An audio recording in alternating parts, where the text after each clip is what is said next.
Welcome to the TopRank Marketing Digital Marketing News Roundup. I'm Tiffany Allen. And I am Joshua Nite at joshuanite.co.uk. Nope, no, he's not.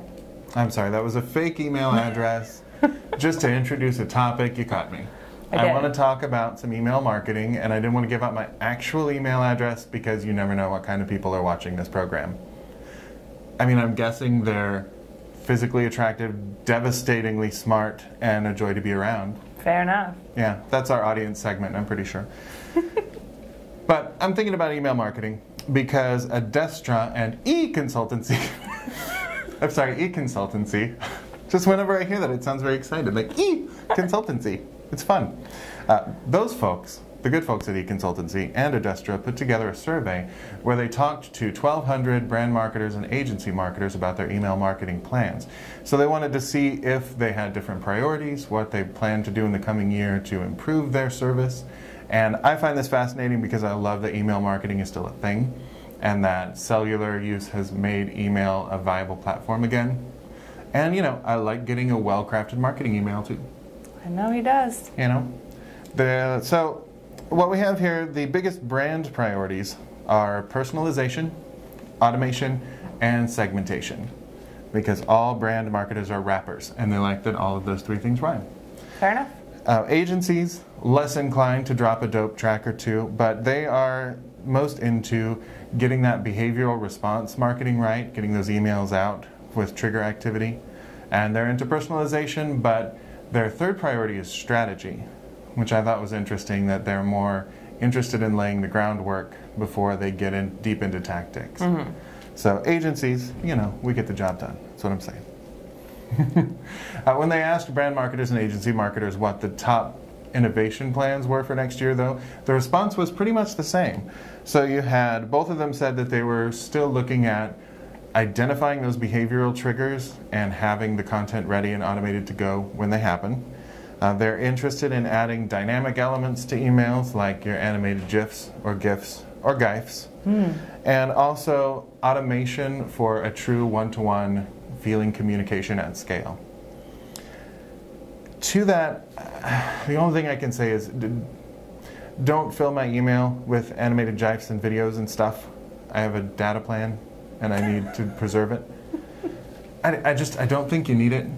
I get a great email every day from this company called Meh, that every day they have a new product for sale, a refurbished computer or a knife or something.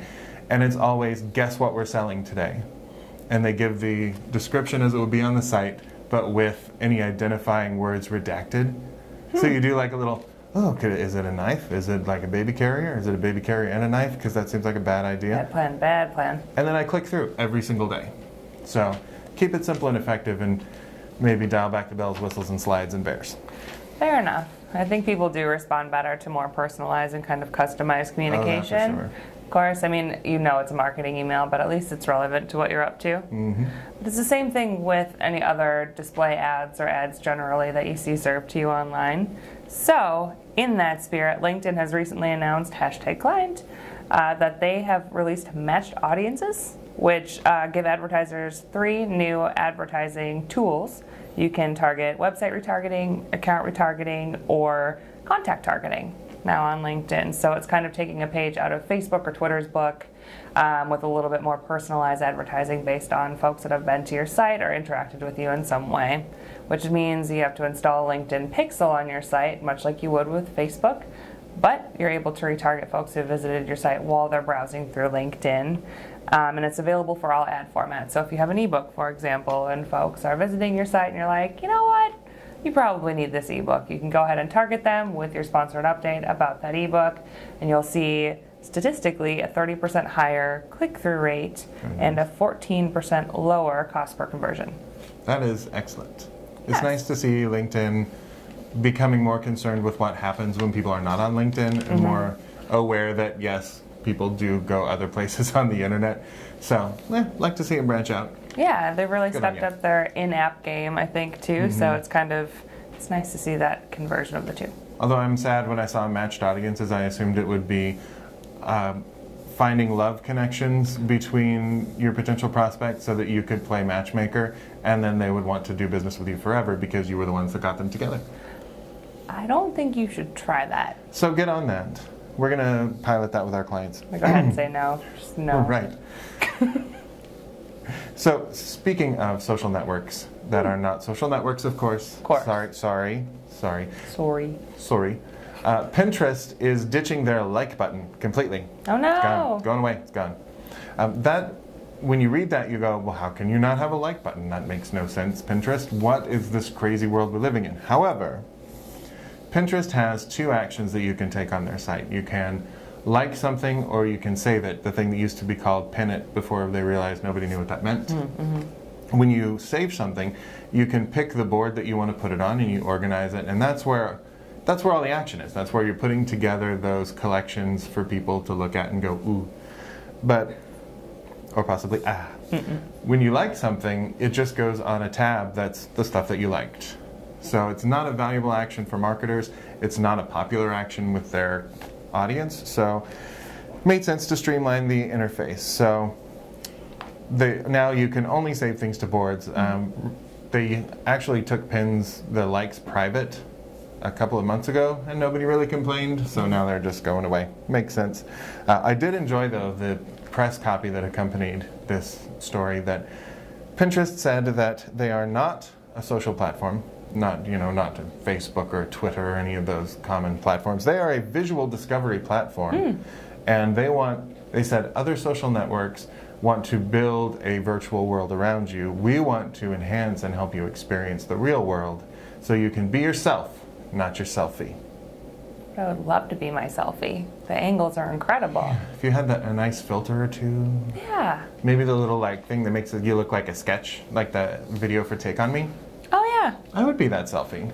Kind of like a sketchier version of yourself. I don't think I could be a sketchier version of myself. Yeah, that was the joke. Beautiful.